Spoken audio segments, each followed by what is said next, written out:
I came for silence. Silence, in my experience, is not the absence of sound. It's the presence of one good sound repeated until it becomes a lullaby. The hush of a page turning, the kettle's soft complaint, a wave arriving, leaving, arriving again. That's what I wanted. No phones, no notifications, no well-meaning friends suggesting a change of scenery will fix you right up. Just a rented cottage on a wind-gnawed cliff and the lighthouse across the way, cutting a white blade through the dusk every 12 seconds. 12 seconds felt like a reasonable interval. In 12 seconds, you can breathe. You can think. You can compose a sentence that is not about the person who left you 6 months ago with a note that said, in blue ink, fussy, careful letters, the kind you use when you want to look kinder than you're being. I can't be the quiet you require. I did not come for a man in wet flip-flops.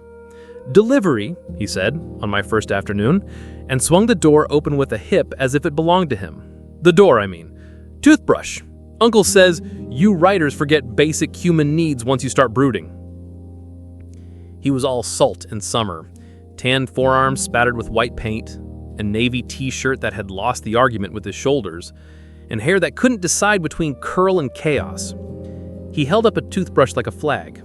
It was patterned with little anchors. I brought my own, I said. Backup brush, he said, unfazed. Redundancy, marine standard. Then, without waiting to be invited, he patted across the old pine floor, dripping faintly, and set the toothbrush in a blue ceramic cup by the sink. I'm Lucas. I'm Evan, I said, as if that would make him go away. Welcome to Gull's Head, he said, turning in a slow, admiring circle that I refused to be flattered by. He meant the village, I think, but his eyes took in the cottage, the low beams, the stiff white curtains. The table, I hoped, would soon host triumphant paragraphs instead of my elbows.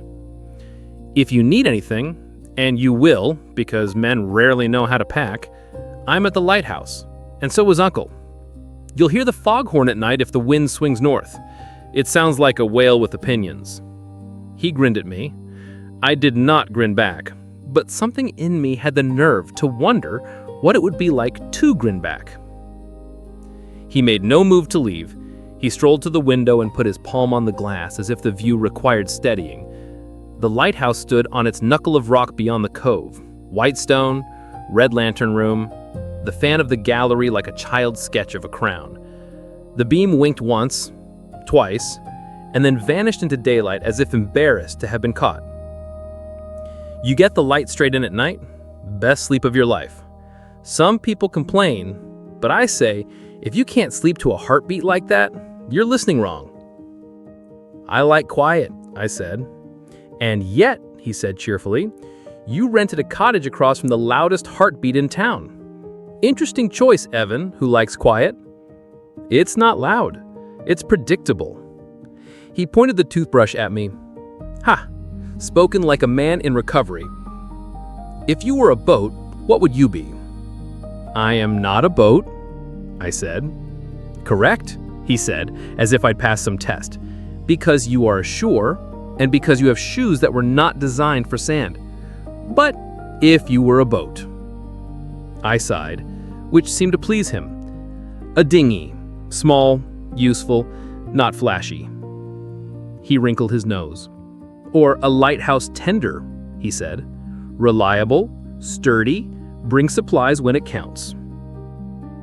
Before I could reply, he tapped the toothbrush at me in a salute and backed towards the door. I'll be by tomorrow, with shampoo. You forgot shampoo. I didn't. But he was gone, swallowed by the sunlight, the door thumping shut with an old house sigh. I stood in the middle of the cottage and seriously considered moving the table in front of the door to prevent further incursions. Then I considered the fact that I had written 0 words in 3 months, and an actual human had brought me an object that suggested care. I put the toothbrush back in its cup and tried not to admit that I liked the anchors. That first night was a ribbon of silver pulling across the ceiling every 12 seconds. I lay in bed and matched my breath to it. In and out, in and out.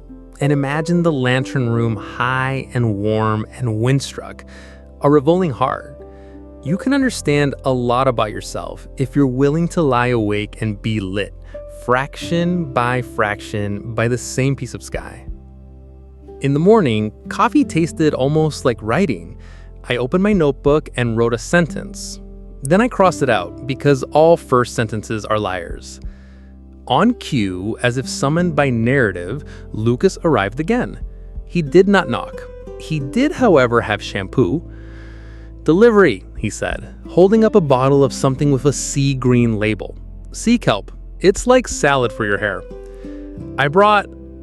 "Also," he said, spinning another bottle out from under his arm like a magician, "conditioner. If you say you don't need conditioner, I will eat my flip-flop." "Please don't," I said. "I don't need the visual." He put both bottles on the counter and glanced at my notebook, which I closed, which he pretended not to notice. "Hike lighter," he said. "There's a trail behind the lighthouse. Views that'll make your metaphors behave." I came to work. "Work is good," he said. "Work likes to be watched. Bring it to the porch. I'll paint the railings and hum obnoxiously, and your sentences will stay in line out of spite. It's possible that you are the enemy of art. It's possible that art has been waiting for a heckler. 10 a.m. Don't make me send the foghorn for you." He left, and I stared at the shampoo and had a small, ridiculous laugh. It had an anchor on it. The third day, he brought paper towels. The fourth day, a bar of soap that smelled like pine. The fifth, a corkscrew. Men always forget corkscrews. The sixth, a bag of tea that he assured me was for the brooding hours. It has bergamot, which sounds like a mid-century detective and therefore must be good. By then, I had accepted that he was not going to knock and that my life had acquired a secondary rhythm. The thump of the revolving light and the cheerful clatter of Lucas arriving with yet another essential I had, in fact, already packed. "Is there a reason you're delivering these one at a time?" I asked when he turned up with a wooden spoon. He inspected the spoon as if it had just spoken. "Pacing," he said. "You're a writer. Pacing is everything." "Pacing is for stories," I said, "not for basic hygiene." "I disagree," he said. "A man should never peak too soon. Today, spoon. Tomorrow, mystery." "Is the mystery salt?" I asked. He gazed at me in awe. "Don't spoil Act 2. When I told him I wasn't great with heights, he nodded seriously and said, "Excellent. We'll start with low cliffs and work up." When I told him I was not there to talk, he said, "Excellent. You can listen then," and proceeded to lecture on the engineering of Fresnel lenses while balancing on one leg to scrub a paint smear off his calf. When I told him I did not swim, he said, "Excellent," and showed up the next day with a pair of ridiculous inflatable armbands in the shape of seahorses. They were lime green. I put them on a shelf in the kitchen and told myself I would throw them away. I did not throw them away. If this sounds like I was charmed against my will, I was. Charm is less a force than a weather pattern. You notice it after you've already been rained on.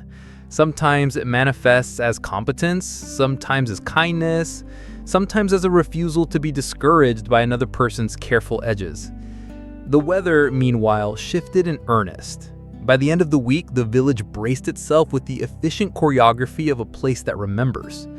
Boards went up over windows. The grocer closed early. The harbor tucked its boats as if tucking children. Lucas arrived, hair darker with sea spray, and dropped a fat orange candle on my table. "Storm," he said. "Tonight, probably through tomorrow." "I saw the warnings," I said. The air had that iron taste it gets before trouble, as if the sky chewed nails for breakfast. "We'll be at the lighthouse," he said. "Stone beats timber. If you've got sense, you'll come up. I have been known to loan out sense." "I have a cottage," I said. "You have a cottage with glass in it," he said, and his voice did a new thing. Lost a fraction of its lightness, gained a thread of insistence. "Please, Evan, you don't have to like me to accept a better wall between you and the wind." His hand hovered over the back of a chair. I understood that something in his cheerful weather was, in fact, choreography too. That he was used to being ease itself because ease, given freely, is what makes people do the sensible thing. That he also, under it, had worry like a taut rope. I closed my notebook. "I'll pack a bag," I said. "Packing is for quitters," he said, hurricane returning to his tone. "We have a list. Ready? Boots, jacket, flashlight, your glasses if you take them off to sleep, a sweater that can be forgiven if it dies, and your manuscript if you have one." "I don't," I said, and felt a shame that tasted like salt. He slung a duffel over his shoulder and looked at me squarely for the first time all week. The corners of his mouth softened. "Then bring your blank pages," he said. "They need to learn what thunder sounds like." We climbed the path between tufts of grass the wind had already combed flat. The White House grew larger and somehow younger as we approached, shedding its postcard nostalgia for a working person's face. Stout, ready. The first drops hit my cheeks like cool warning bells. Inside was a spiral. Of course it was. Iron steps, central column, handrail worn by long hands. It smelled like oil and old chores. Lucas nodded to a tidy kitchen to the right of the door and an office to the left, then led me upward. The light narrowing, the air warming. The lantern room felt like stepping into the throat of a lantern. Glass, thick, ribbed, cathedral clear, caught the last pale daylight and made it ring. The lamp itself sat in its cradle like a docile beast. The lens caged it in delicate geometry, a hive built for brightness. The seat was a low gray cat, purring, until it didn't. "You can see the whole village from up here," Lucas said, which was mostly true if you liked your villages as cartoons of roofs.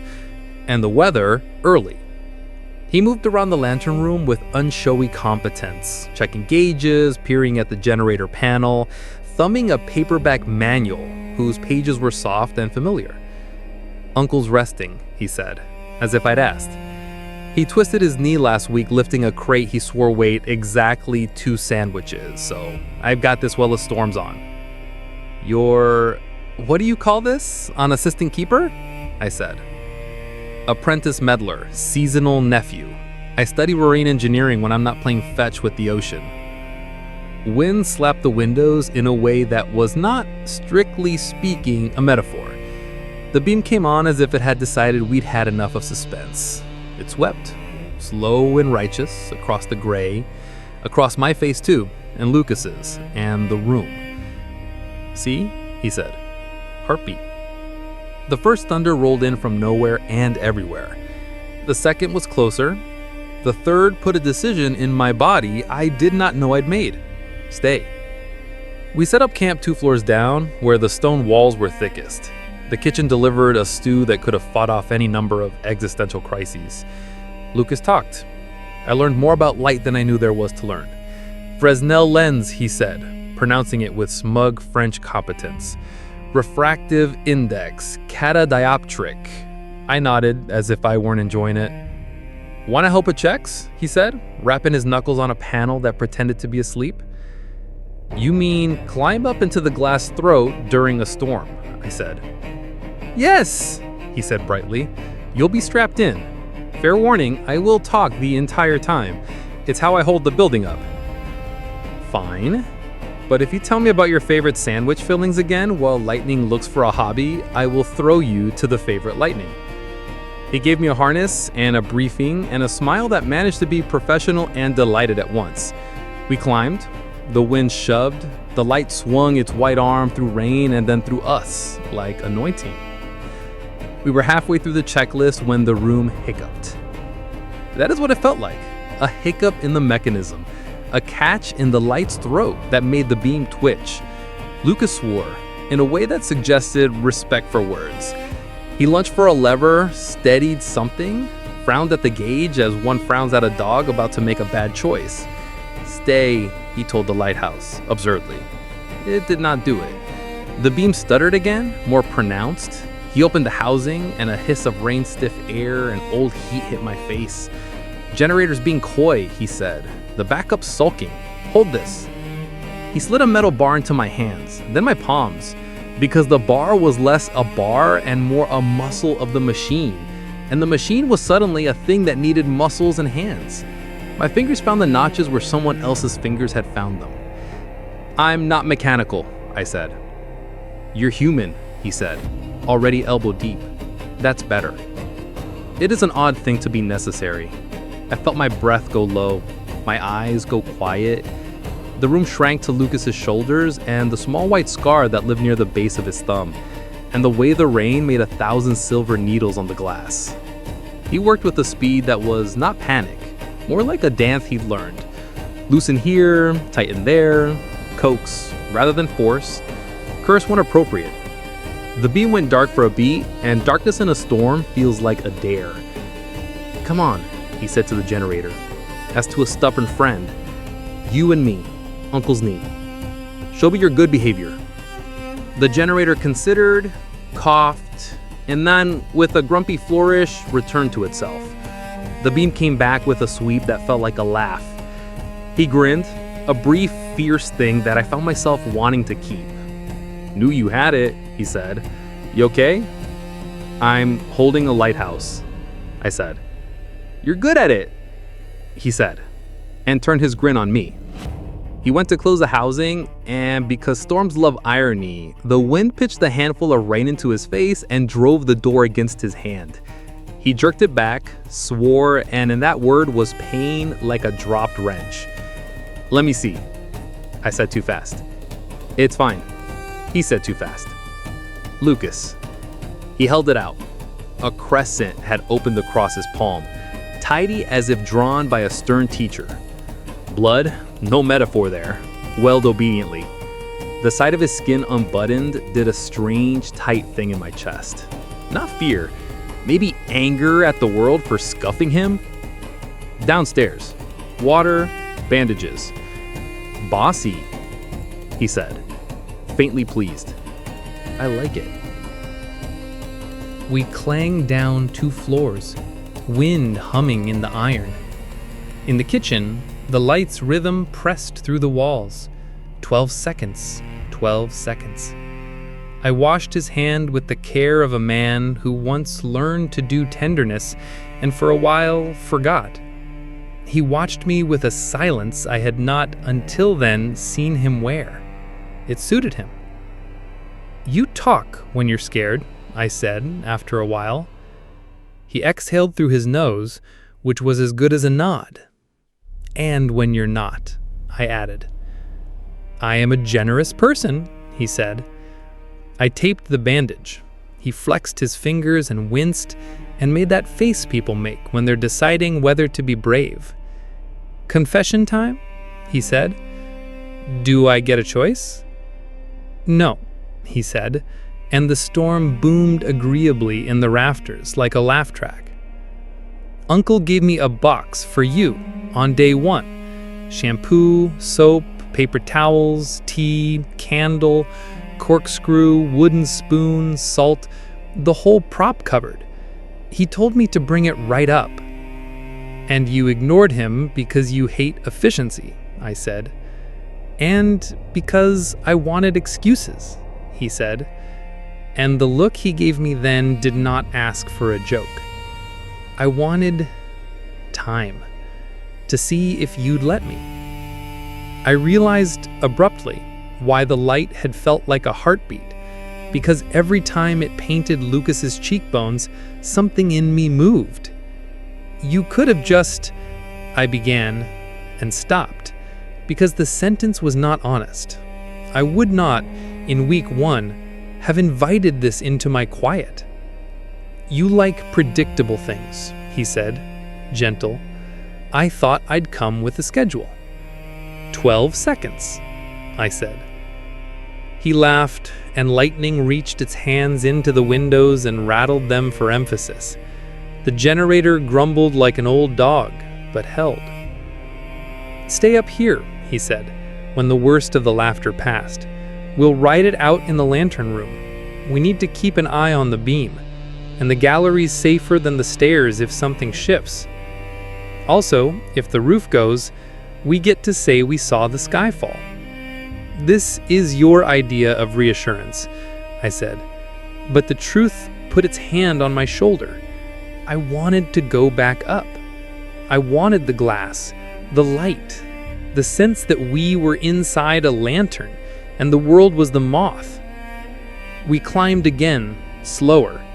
The room received us like a church receives a storm, unimpressed, ready. Lucas strapped us both, belts and brass, to a ring in the floor.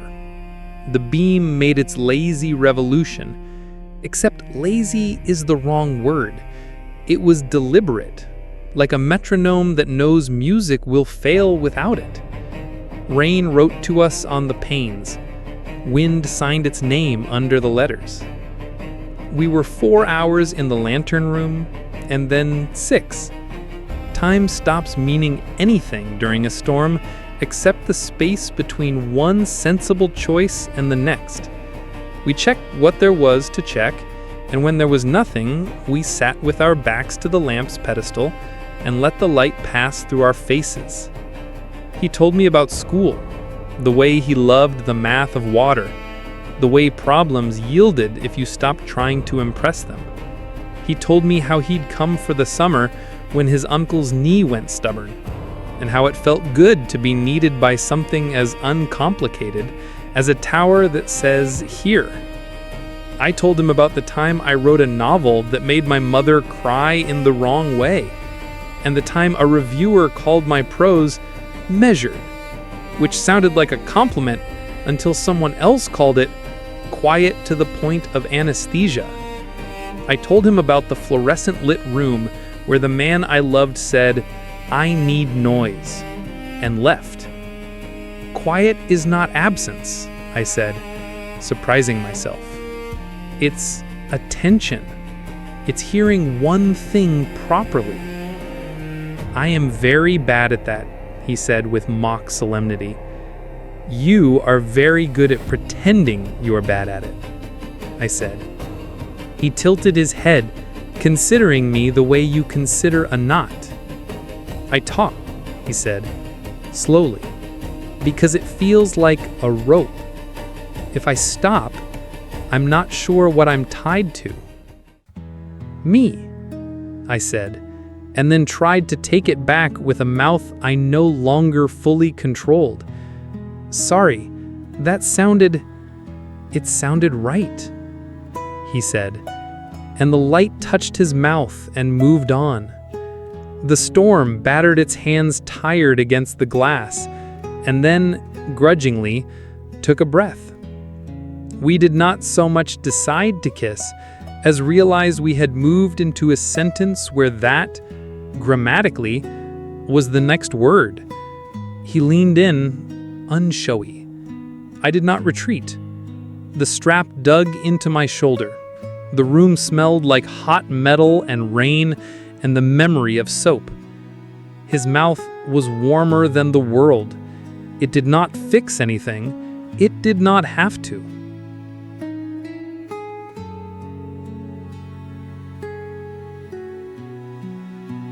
"12 seconds. 12 seconds. The beam turned.